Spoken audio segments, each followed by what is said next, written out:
ကြွားရောက်လာသောဂုဏ်သရေရှိလူကြီးမင်းများ၊နိုင်ငံရေးခေါင်းဆောင်များ၊ဦးရရှိ၏မိတ်ဆွေများနှင့်မြန်မာမွတ်စလင်လူငယ်များခင်ဗျားမင်္ဂလာပါအစ္စလာမ်အလိုင်ကွမ်ကျွန်တော်အနေဖြင့်ယခုလိုအဝေးကနေသဝန်လာပို့ရတဲ့အတွက်အလွန်ဝမ်းနည်းမိပါတယ်အကြောင်းအမျိုးမျိုးကြောင့်မြန်မာလိုပိုင်ပိုင်နိုင်နိုင်မပြောနိုင်တဲ့အတွက်လည်းတောင်းပန်ရင်းနဲ့အင်္ဂလိပ်လိုပြောပြရစေလို့ခွင့်တောင်းရင်းတောင်းလိုက်ပါတယ်ခင်ဗျာ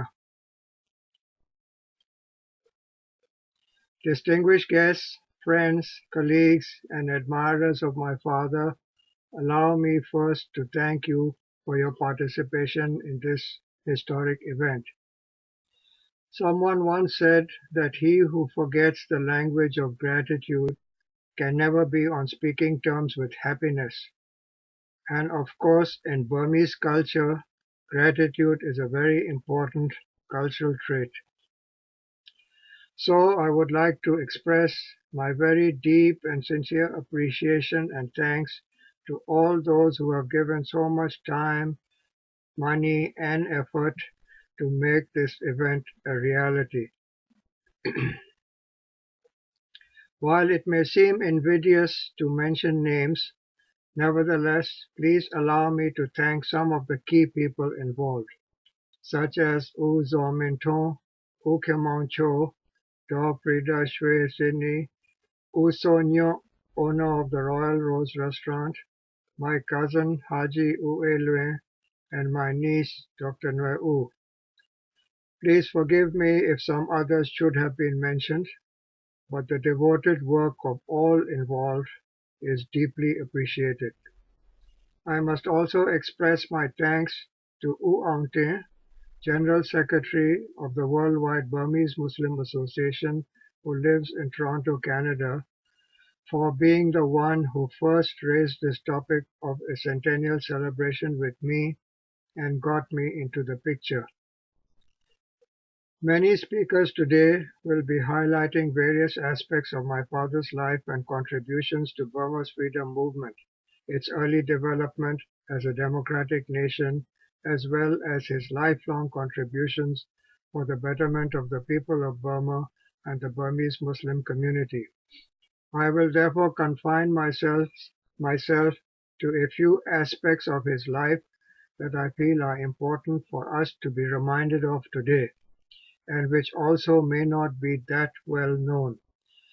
As this gathering has many young people who may not be too familiar with my father's life and political career, please allow me to start at the very beginning and say that my father was not just ethnically of pure Asian Indian descent, but he was by an accident of fate born in India in a town not far from where the Lord Buddha was born.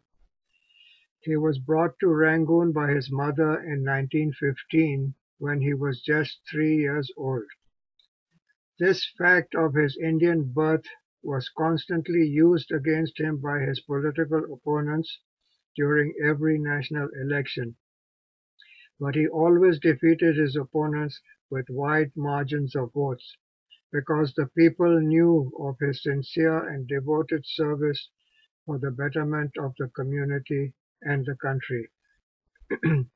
Not many people know that the great Indian leader and first Prime Minister of India, Jawaharlal Nehru, wanted my father to stay on in India and join his administration after independence. But my father's great love for Burma and its people brought him back to Burma at the end of World War II. Bojo Aung San had written to him, as well as to Nehru, to ask him to come back to Burma as soon as possible. Copies of the exchange of these letters are probably on display where you are meeting. Bojo Aung San and U Rashid became very close friends and were like brothers. Bojo called him affectionately Bhai Shid because they had many qualities in common. Apart from their love of Burma and all the Burmese peoples, they were both serious-minded, exceptionally honest, and had impeccable uprightness of character, and were honest and truthful to the extreme. While both had a bit of a temper, they were forgiving and tolerant in their relationship with everyone. And while neither of them in their early years were devout observers of their religion, they had very well imbibed the wonderful teachings of their respective faiths. Another characteristic very few people know is that they both had quite a sense of humor. The friendship between my father, U Nu, and Bojo Aung San became very close as a result of working together in the Rangoon University Students' Union. In 1935-36, U Nu was president, father was vice president, and Bojo Aung San was the editor of the Owe magazine. During the 1936-37 year, father was president of the union, while Bojo Aung San was vice president. But what brought them much closer and developed the mutual trust and respect was working very closely together during the famous student strike of 1936. I remember my grandmother telling me how Bojo Aung San used to come to our home and knock on the door at 2 o'clock in the morning and ask where Rashid was. My grandmother said she told him, "Where do you think he is at 2 o'clock in the morning? He is sleeping." To which Bojo replied, "Please wake him up. The country is burning and I have much to discuss with him." Because of this closeness, the deep family friendship continued between my parents and Auntie Dorkinchi after the Bojo's tragic death. I have in my collection a stack of letters from Auntie Dorkinchi to my mother, written to her when we were living in Karachi, Pakistan. The last letter was written at the end of December 1987, just before she became quite ill. Auntie Dorkinchi also sent foodstuffs to my mother for delivery to my father when father went through his second imprisonment in the Insane jail in 1972. One such delivery to my mother was made by Dosu herself. I also have a collection of very affectionate letters between Ule Nu and my father, written when Ule Nu was living in exile in Bhopal, India, and father was living with me in Karachi. The great success of the historic student strike of 1936, the second nationwide student strike after 1920, has been credited by many writers to the organizational abilities of my father. Among them are Unyo Mya and Dr. Mau. He was of course ably assisted by Ucho Nye, while UNU and Bojo Aung San were able to generate the nationwide support of all the students by their great oratory skills. It was my father's organizational work that has been acknowledged as the real reason for the success of this historic strike. As you all know, because of this success, the strike became a powerful weapon against British colonial rule. UNU and Unyo Mya's entries in my father's autograph book of 1936 are probably on display in the room where you are meeting. The regard, respect, and affection in which they held my father are clear from these entries.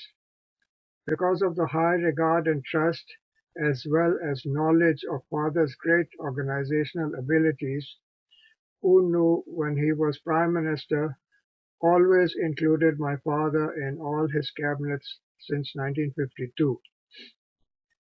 The affection and trust between Bojo Aung San and my father was clearly demonstrated when father returned to Burma at the end of World War II. Father went to meet Bojo in his office at the Secretariat. Bojo Aung San was in the conference room, presiding over the meeting of the Governor's Executive Council, which was the shadow cabinet before independence. When he was informed by Botun La, his aide and personal bodyguard, that father had come to meet him, Bojo Aung San immediately adjourned the meeting, saying, Rashid has returned and I have much to discuss with him. They sat and talked for a couple of hours. This discussion continued that evening over dinner at Bojok's home in Tower Lane. Towards the end of that discussion, Bojok asked Father to join the Governor's Executive Council, but Father respectfully declined, saying that it would not reflect well on both of them, as he had been out of touch with Burmese politics during the war years. He said people would say that he was brought in only because he was the Bojok's friend. Bojok Aung San understood this but was not happy about it, so he made my father an unofficial political advisor. Bojok Aung San had all these past years missed having a trusted, selfless and sincere friend near him, and that is why he made these requests. I must also briefly mention the great respect General Ne Win had for both my father and my mother. My brother remembers an occasion in Taunji in the summer of 1954 when General Ne Win sent his aide requesting permission to speak with my father. General Ne Win then walked smartly towards father, stood at attention, and saluted him before speaking with him. On another occasion, on the evening before the military coup of 1962, my mother, my wife and I attended the performance of the Chinese National Ballet on the grounds in front of the Myanmar National High School. During the intermission, General Ne Win, who was seated in the front row, got up and looked around. He saw my mother seated a few rows behind him and walked up the steps and shook her hand and greeted her. To my mind, this respect and regard was only because General Ne Win had clearly seen the demonstrated qualities of uprightness of character of my father. Daw Aung San Suu Kyi has often spoken of her harboring no ill will against those who had incarcerated her and of her having forgiven them.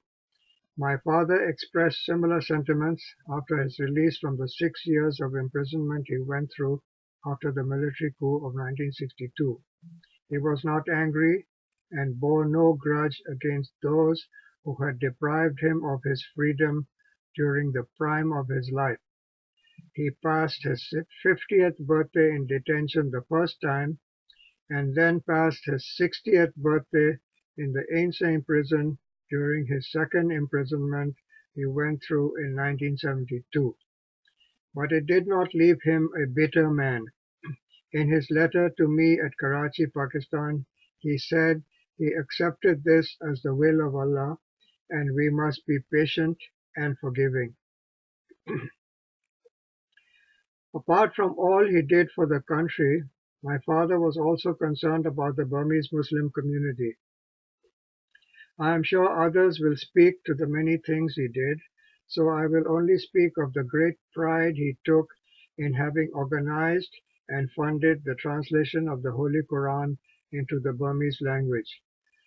When the first few chapters had been published, while presenting a copy to Prime Minister UNU at a gathering of the Muslim community, he said, "Mr. Prime Minister, this is a landmark in the history of the Burmese Muslim community." Several months later, at another gathering of Muslims at which UNU was again present, he said, Rashid, when you first gave me a copy of the Burmese translation of the Holy Quran, you said it marked a special point in the history of the Burmese Muslims. Now that I have read this translation, let me tell you that it is a contribution to the history of Burmese literature. As you all know, UNU was a writer of worth himself, and he appreciated the very high literary quality of the Burmese translation of the Quran. Before I conclude, I would like to briefly mention 3 more facts about my father's contributions that may not be known by the younger members in the audience. One is that he was the driving force behind the drafting and adoption of the Social Security scheme in Burma. The second is that when he met the Malaysian Prime Minister Tunku Abdul Rahman at the actual Independence Day celebrations in Kuala Lumpur, to which he had been sent by UNO as Burma's representative in August 1957, he suggested to the Tunku that a regional economic cooperation group should be formed. But the Tunku felt that it was a bit early for that. When the Association of Southeast Asian Nations, ASEAN as it is called, was finally formed in August 1967, exactly 10 years after Father had first suggested it, he was under detention and no one gave him the credit for the idea. The third is that my father was the first Burmese and first Southeast Asian to be elected president of an international organization, when he was elected president of the International Labour Organization, the ILO, in Geneva, Switzerland in 1961. He is acknowledged as the father of the trade union movement in Burma and was one of the world's experts on labor matters. I have highlighted some of the exceptional qualities of both my father and Bojo Aung San, the founding father of independent Burma, so that I could bring to the attention of our younger citizens and upcoming leaders of Burma the common qualities of goodness that exist in Islam and Buddhism, and the great need today for forgiveness, harmony, and unity, for the great task that still lies ahead for the establishment of a truly free, democratic, and just society dreamt of by the founding fathers. Only then will the beautiful and inherently gentle people of Burma be able to develop their full potential and be able to live in peace and without fear. This message has become longer than I wanted it to be, and ask that you will forgive me for it. I thank you for this opportunity to join you today and for the great honor you have done to my father. I pray for the prosperity of Burma and all its people. Thank you.